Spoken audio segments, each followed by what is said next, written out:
Nou, welkom allemaal bij deze nieuwe aflevering. En vandaag hebben we een hele bijzondere gast. Limburg is aan het bellen met Friesland. We hebben namelijk bij ons Catharinus Wierda, de oprichter van De Frieske. Een kaasmakerij, een kaasmerk. En ja, we duiken helemaal in het leven van het maken van kazen. En waarom Catharinus dat doet. Dus welkom Catharinus. Ja, Het is goedemorgen. superleuk dat je er Leuk. bent. We hebben elkaar ooit ontmoet op de vakbeurs Food Specialiteiten. Ja, Het was een heel leuk gesprek. En daarna gewoon een beetje gaan bellen. En nu zitten we hier. ja. Ja, Ja, en het was gewoon ook een heel leuk gesprek, omdat we natuurlijk beide wel met nieuwe dingen bezig zijn. En ja, dat triggert. ja. Dus dat was nee, hartstikke goed, hartstikke leuk ook. Ja. Ja, tof. Kun je eerst iets vertellen over de Frieske? Want jij kunt dat veel beter doen dan ik. Ja. Nou, De Frieske is inderdaad een kaasonderneming. Ik ben er 8 jaar geleden mee op de markt gekomen, of 7 jaar terug dan, maar je begint natuurlijk al eerder met ondernemen. En dat was nadat ik meerdere keren in die zuivelsector wel vastliep ehm, nou ja, op echte intrinsieke motivatie om iets met duurzaamheid te doen. Dus zowel op brancheniveau als ook bij een zuivelonderneming. Want En die toen dacht ik van duurzaamheid, dat ja, had jij vanaf de basis al, zeg maar, ja, gewoon zelf. Ja, ja en dan denk je van, en wat nu? Hoe ja, kan ik vanuit de duurzame rol die je wil spelen, hoe kun je dan iets betekenen in dat zuivellandschap? En dat heeft er eigenlijk toe geleid dat ik hiermee begonnen ben. Maar de Frieske zelf is dus inderdaad een kaasbedrijf. Wij maken Goudse kaas. Dus dat is wat veel kennen, maar wel vol melks. Dus het is niet afgeroomd. Dat betekent dat er heel veel smaak aan zit. Maar smaak is natuurlijk heel belangrijk. Dat is een basisvoorwaarde. Maar er zijn natuurlijk meer smakelijke kazen. ja, ja, dat Ehm, klopt. dus als je iets wilt betekenen momenteel in het schap van de winkel of naar de consument toe, dan moet je op een andere manier ook toegevoegde waarde hebben. En dat is eigenlijk, kon ik combineren met mijn missie erachter, is namelijk een duurzaam concept neerzetten in de Nederlandse kaasmarkt. En dat is Ja, eigenlijk waarom de Frieske er is. Wij maken niet, wij regisseren die hele keten. Dus wij hebben eigen groepje boeren, dat zijn er ja. nu 4. Daar kun je al heel veel kaas van maken voor een startend merk. Ja, 6 miljoen liter melk zag ik Ja, ergens klopt staan. ja. Ja. Daar kun je 600.000 kilo kaas van maken van 4 boeren. Wauw. Dat geeft aan hoeveel melk er in Nederland wordt geproduceerd en hoeveel zuivel we daarvan kunnen maken. Ja, En hoe groot die bewegingen dus ook zijn. Dus als je dat wilt bijsturen, dan naar een meer duurzame melkveehouderij, wat dat allemaal wel niet betekent. Hoeveel geld daar ook in omgaat. Dat is ja, want gigantisch. ik zocht het op inderdaad. Iets van 14,2 miljard kilo melk. Ja. Waarvan toch Rond. een flink deel ook wel echt in de kaas gaat.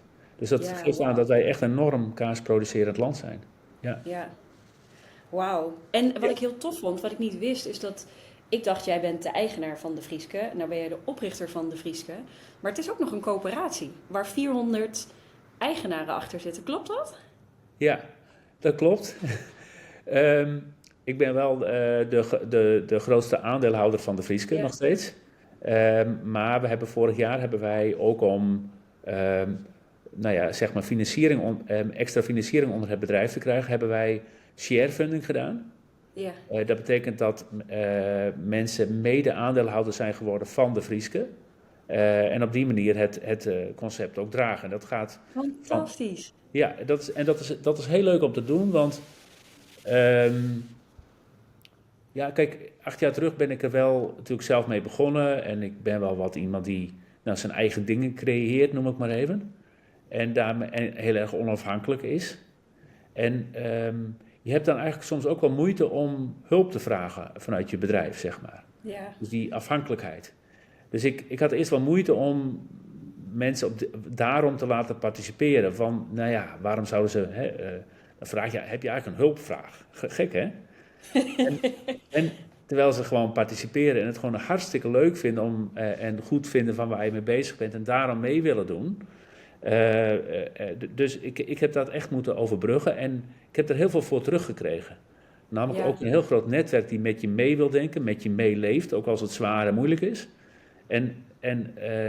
Dat vind ik echt het fijne van die ontwikkeling.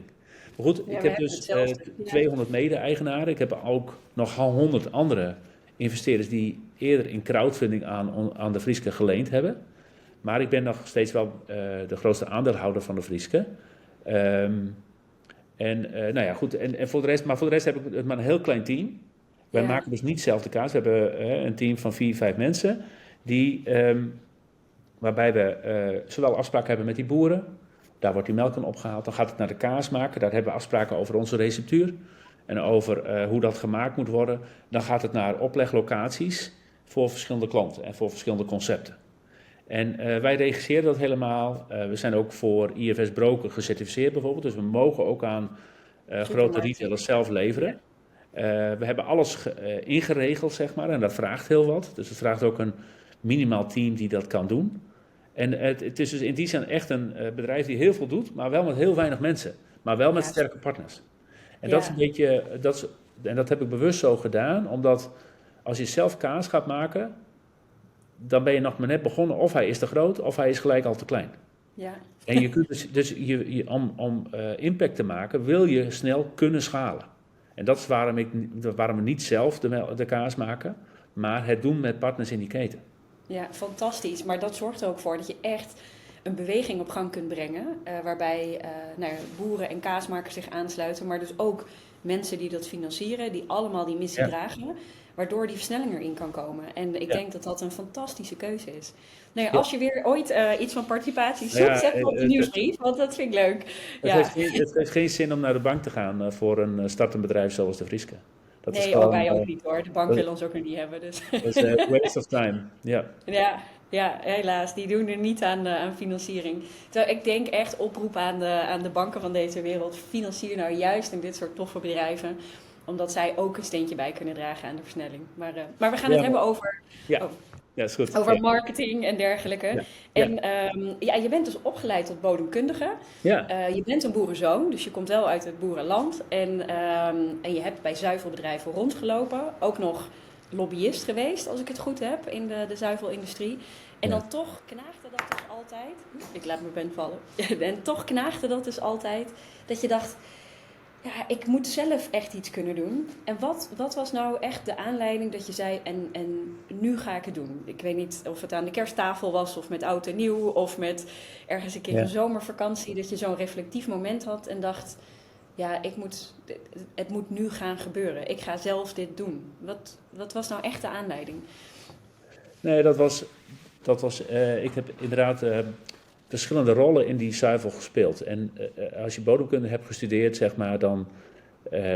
dat was dus op mijn 19e was ik me al bewust van dat ik iets met die aarde moest doen, zeg maar. Op het vlak van duurzaamheid. En die rode draad komt verder in die hele loopbaan ook weer terug. Maar toen ik 30 was, dus dan heb je het over rond het jaar 2000... Toen was duurzaamheid in de markt eigenlijk nog helemaal niet een groot ding. Nee. Dus het was logisch dat je daardoor in Den Haag uitkwam of bij Wageningen UR. Of dus wat meer en ook op een corporate rol, bijvoorbeeld bij de zuivelbranche. Maar nog minder in nieuwe initiatieven, nieuwe marktinitiatieven. Duurzame melkstroom zijn er eigenlijk nog maar gekomen in de afgelopen 6, 7 jaar. Dus eigenlijk was ik steeds al ik liep een beetje voorop. En daar heb je soms dan ook last van als je pionier bent, dat soms de markt er nog niet rijp voor is of dat ze je gewoon niet begrijpen. Waar ik dus tegenaan liep was dat ik eerst op branchebreed was dat echt wel wat diplomatenwerk. En door grote partijen werd uiteindelijk toch de agenda bepaald. En dat betekende voor mij dat daar te weinig snelheid in zat. Ja. En vervolgens kwam ik bij een zuivelcoöperatie die op dat moment wel voorop liep op duurzaamheid. Maar toen ik echt een agenda maakte om echt tot resultaat te komen met de boeren op duurzaamheid, toen werd daar eigenlijk binnen de coöperatie kwam er dusdanig veel weerstand dat toen niet doorging. Inmiddels zijn ze wel wat verder, maar dat was wel dat ik opnieuw vastliep als het ware. Ja, je zoekt gewoon meer snelheid. Dus ik heb altijd heel veel waardering voor mensen die ook binnen een ministerie kunnen werken en zich daaraan committeren aan die beperkte rol die je daar kunt spelen. Ik kan dat niet. Nee, maar je hebt kartrekkers nodig en je hebt mensen die gewoon vanuit het systeem zelf dat vooruit duwen. En iedereen heeft zijn rol daarin spelen. Maar toen dacht ik wel van als ik de energie erin wil houden, dan moet ik me focussen op iets waar ik zelf wel invloed op heb en daarbinnen ga ondernemen.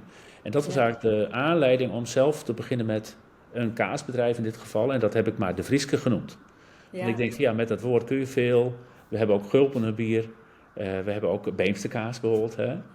Maar we hebben natuurlijk veel meer. En geef die oorsprong dan ook maar een naam. Dat is eigenlijk de aanleiding geweest. En dit is eigenlijk de aanleiding geweest dat ik er zelf mee begonnen ben. Is dat ik denk van als niemand er dan echt een uitdagend of een concept neerzet wat heel ver gaat, laat ik het dan zelf maar doen. Want ik denk dat de maatschappij er wel klaar voor is. Dat is eigenlijk de aanleiding geweest. Ja, perfect. En als je dan kijkt, want je zegt een vergaand concept.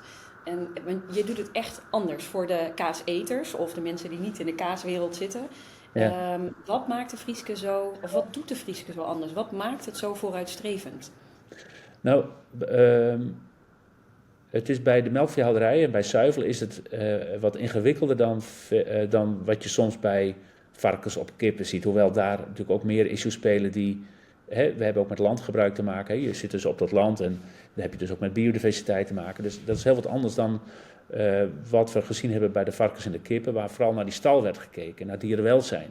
En dat was een issue in de afgelopen 20 jaar, noem ik maar even.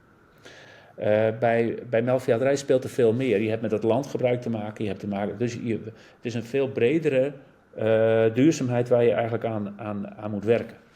Ja. Dus als ik het kort mag uitleggen. Eigenlijk gaat het bij ons om 3 onderwerpen die allemaal te maken hebben met regeneratieve principes. Regeneratief houdt in dat je in principe het systeem dusdanig wilt doen en ontwikkelen dat je het beter achterlaat dan hoe je eraan begonnen bent. Ja. Nou, dat is een enorme opgave. Maar de principes, dus de manier van denken, leidt er vervolgens toe dat je zegt van als ik dan met het land omga, dan wil ik dat daar natuur in kan floreren. Ja. Dus dat betekent voor ons dat de boeren rekening houden met weidevogels, dat minstens 20% van het land vrijgehouden is voor weidevogels, maar ook dat op het overige land wordt bijvoorbeeld niet geploegd, zodat ook daar biomassa kan ontstaan, biodiversiteit is, dat daar ook iets te vreten is, zeg maar, voor roofvogels en andere dieren. Ja, zodat de grutto, waar jij ook over hebt, zodat de grutto ook komt. Ja, dus dat is eigenlijk de eerste. Daarnaast kun je zeggen van, hoe ga ik met dieren om? Ja. Nou, dat is ook een uitdaging, want uiteindelijk gaan al die dieren die ook op melkveebedrijven gehouden worden, uiteindelijk worden die wel een keer geslacht. Dus daar hebben wij mee te maken. Maar hoe kun je dan binnen de condities van dat je een houderijsysteem hebt, ervoor zorgen dat die koeien het ook goed hebben? Dat je een systeem ontwikkelt waar dat steeds beter wordt voor die dieren. Ja. Nou, en voor jullie sowieso de helft van het jaar staan ze buiten, minimaal volgens mij. Ja. We hebben minimaal in 180 dagen weidegang. En daarnaast voldoen de stallen van onze boeren aan de voorwaarden van beter leven. We zijn daar een van de zeer weinige initiatieven in de zuivel die dat nu heeft. Dus waar we dat heel normaal vinden bij varkens en kippen, is dat er in de melkveehouderij nog nauwelijks. Wat is raar eigenlijk. En hoe uit dat zich? Ik ben een koe en ik zit in een beter leven keurmerk stal. Hoe is dat voor mij dan? Dat er toch een zachte bedding is waar je op kunt liggen. Dat is 1. Maar ook dat er voldoende ruimte is dat je kunt gaan staan. Dus dat hij goed kan bewegen.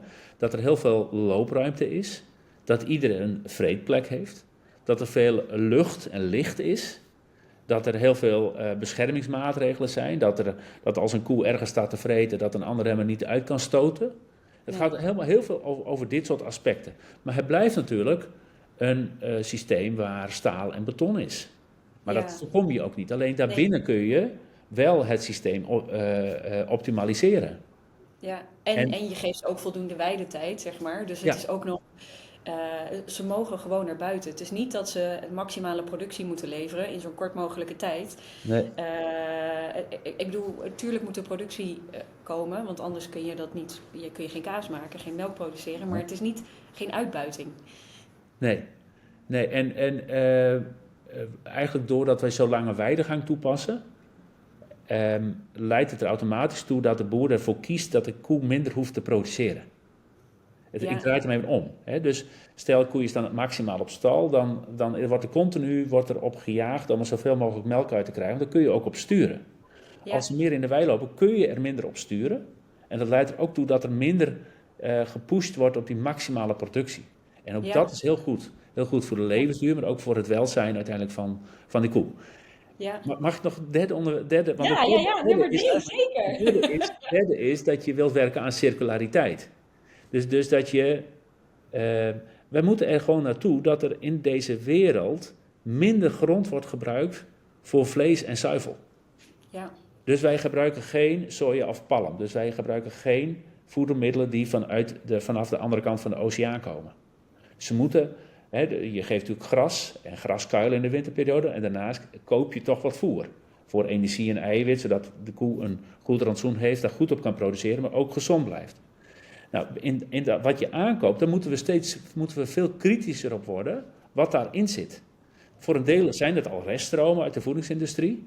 En wat wij willen is dat eigenlijk naar 100% van de rest uit reststromen bestaat.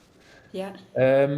En dat is nu niet zo. En dat is waar die Rotterdamse haven nu best wel een grote rol heeft. Of dat we heel veel hectares in Europa ook gebruiken voor de productie van veevoer. En eigenlijk moet dat minder. Nou ja, dat kunnen we niet in één keer omdraaien, maar dat moet wel naar minder. Want het concurreert op dat moment wel met grond wat je voor humane voeding kunt gebruiken. Ja. Dus als heel veel landbouwkundigen in Nederland zeggen over, ja, maar hoe gaan we dan de wereld voeden? Nou, dat begint toch echt wel met minder zuivel en vlees. Dat is raar, hè, dat ik dat zeg als kaasmaker. Tegelijkertijd is het zo dat met name melkveehouderij, varkenshouderij in mindere mate, kippen, maar melkveehouderij kan een grote rol spelen in die kringloop. Dus als je akkerbouw hebt en je verwerkt dat humane voeding, dan kun je nog steeds die restproducten heel goed gebruiken als veevoer en daar ook weer voedsel voor produceren voor mensen. Ja. Dat is hoe we eigenlijk weer terug moeten naar circulair denken, zeg maar. Ja, het is echt een holistisch systeem wat jullie toepassen. Ja. En je bent niet alleen aan het kijken... We zijn niet heilig, hè? We zijn echt niet heilig. Dus we hebben ook best nog wel stappen te gaan. Maar dit zijn wel de principes waar we ons concept op baseren. En waar we op door willen ontwikkelen. Ja, en is het dan zo dat je boeren selecteert die dit al doen of dat al toepassen in hun stallen en in hun werkwijze? Of help je boeren ook een soort transitie te doorgaan en te doorstaan, waardoor je uiteindelijk ze helpt van oké, maar als je nou dit doet, want als ik het goed begrijp betaal je ze ook meer voor de melk dan de normale melkprijs. En daarmee kunnen ze dit soort dingen ook doen en betalen. Dus help je ze in die transitie of selecteer je boeren die het al doen? Wij hebben inderdaad wel boeren geselecteerd die met hun stallen redelijk voldoen aan ons systeem. En ook met het grondgebruik, zeg maar. Dus al ruimte hebben voor die weidevogels. Maar daarna moet je nog wel met elkaar aan de slag om het verder te gaan optimaliseren. En ze hebben ook investeringen moeten doen in die stallen. Ja. Wij geven inderdaad een plus van 7 cent. Dus stel je hebt het over een melkprijs van 45 cent. Dan geven wij daar een plus op van 7 cent. Dus dat is best behoorlijk. Ja. Maar dat is niet... natuurlijk wil je en hoop je dat een boer daar ook gewoon extra inkomen uithaalt. Dus dat hij op die manier ook loon voor verdient. Dat hij een verdienste krijgt voor wat hij ervoor gedaan heeft.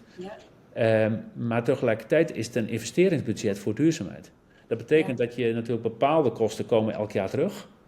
Nou, daar moet je over nadenken. En er zijn bepaalde kosten die een lange termijn investering vragen. Dus het is in die zin ook heel belangrijk dat, en dat hebben wij natuurlijk ook met onze afnemers over, dat wij zoveel mogelijk volume van die afnemers kunnen koppelen aan langjarige afspraken met onze boeren. Want dan kunnen wij ze ook vragen om een deel van die 7 cent te gebruiken om door te investeren. Bijvoorbeeld in nog betere huisvesting of in nog meer land voor weidevogels. Dus op die manier werkt die 7 cent. Ja, en als consumenten, dus als ik de Frieske koop, heb ik direct invloed om die zuivelindustrie te veranderen. Want hoe meer consumenten kiezen voor duurzame melk en duurzame kaas, niet alleen met een focus op uitstootvermindering, maar dus die biodiversiteit en dat holistische systeem, dan kan ik als consument direct een verschil maken. Ja, en daar hebben wij, en dan kom je ook een beetje op zeg maar ook over hoe wij communiceren. als je op onze website komt, dan zie je mij ook staan met een roeptoeter op een tractor. Luidspreker Ja? gewoon. Ja, Als je naar ons logo kijkt, zo, zeg maar, hè, hier zo op ja, de trui, dan zie je daar ook een roeptoeter in. We hebben wat te ja, vertellen. ja, Waarom doen we dat? Dat heeft ermee te maken dat ik getriggerd ben, als zeg maar ook als iemand, als bodemkundige al, van een systeem waarin wij leven zit altijd vol met spelregels. En daar werd ik al door getriggerd toen ik inderdaad 19 was. Toen een olietanker verging bij Alaska, de Exxon Valdez. En al die olie stroomde weg. En waarom? Omdat het een tanker was met die enkelwandig was. ja, En je kunt het natuurlijk ook dubbelwandig maken, dan was die hele ramp er niet geweest. Dus dat heeft ja, te maken met welke regels we met elkaar hebben. Dus dat heeft mij altijd getriggerd. Dus de boeren die nu boeren in Nederland, die houden zich gewoon aan de regels die wij met elkaar voor hen hebben bepaald. ja, Hoe kunnen wij die regels veranderen? Dat er een ander systeem komt. ja, Dan moet je het niet alleen zelf doen, maar het is ook belangrijk om te laten zien dat je er bent. En dat je aangeeft dat het anders kan ja, en anders moet. ja, Dat is eigenlijk waarom we eigenlijk wil, dus, en wat wij dus nu doen, wat ik je net verteld heb over duurzaamheid. Als wij dat introduceren en daar meer mee doen, en we vertellen dat wat we doen, ja, dan krijgen anderen daar vragen over. Waarom doen ja, jullie dat niet? En dat precies. leidt tot verandering, stapsgewijze verandering van die spelregels. Of er komt een andere melkstroom die ook bezig is met duurzaamheid. Denk aan On the Way to Planet Proof of aan Ja, het programma van Albert Heijn of weet ik, daar kun je verschillende programma's doen. Daar komen vragen over nu, dat kan, over wat doen jullie dan met weidevogels? ja, Want bij dat Friese concept houden ze minimaal 20% van het land vrij voor de weidevogels. Dat is ja. een Je trekt norm. gewoon de norm omhoog. Je Wij zet zetten die gewoon, norm op een bepaald ja, ander level. En ja, daardoor krijgen anderen daar vragen over.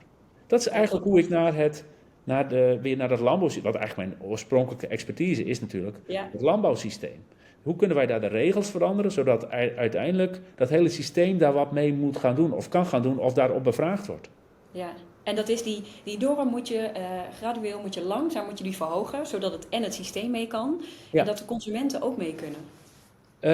nou, dat vooral het eerste.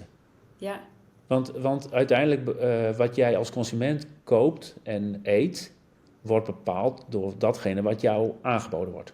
ja, Dus de keuze die een consument maakt is in die zin ook deels beperkt. Hè, ja, dus je bent toch gebonden aan, je gaat waarschijnlijk vaak toch naar die supermarkt waar je altijd komt, ergens vlak om de hoek, zeg maar. En dat bepaalt wat jij kunt kopen. ja, ja, dat klopt wel. Dat is ook zo.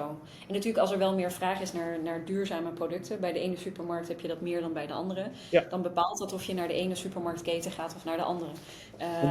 En dat is ook precies dat is weer dat is een spelregel hoe het in de verkoop eigenlijk gaat. Ja, Wat ik merk is dat de aanmerken in Nederland, en dat geldt niet alleen voor kaas, maar dat geldt ook voor hele andere producten, en zie je dat soms, is dat die vaak in kwaliteit of in duurzaamheid beginnen achter te lopen op de private labels van de supermarktketens. Dus de ja, eigen labels van de supermarktketens. En dat is raar, hè? Want dat zou je helemaal niet verwachten. Maar nee, dit heeft alles te maken met dat er een grotere concurrentie is, dat er een grote concurrentie is tussen de supermarktketens op wie het meest duurzaam is. ja, En dat is natuurlijk hartstikke tof dat dat ja, ontstaat. ja, Ja, ja, zo kijk perfect. ik er dan naar. Hè? Ja, Want dat bepaalt ook wat voor kaas ze uiteindelijk in hun schappen willen hebben. En ja, dat ze ook het gesprek aangaan met merkproducenten van oké, je hebt een goede smaak, je hebt een scherpe prijs, je betaalt ons nog zoveel en zoveel op het hoofdkantoor. Maar wat is nou jouw echte bijdrage aan dat schap? ja, En die discussie moet ontstaan. Want ja, daar gaat het in de kern om. Dat is wat de consument van 2025 vraagt. ja, ja, Ja, of in ieder en, geval steeds meer. Ondanks alles ja, wat er in Nederland in die samenleving gebeurt, is deze vraag neemt alleen maar toe. ja, En dat is absoluut, goed. absoluut. En zeker als er een jongere generatie opkomt die zich heel bewust is dat zij nog jaren met de aarde moeten doen.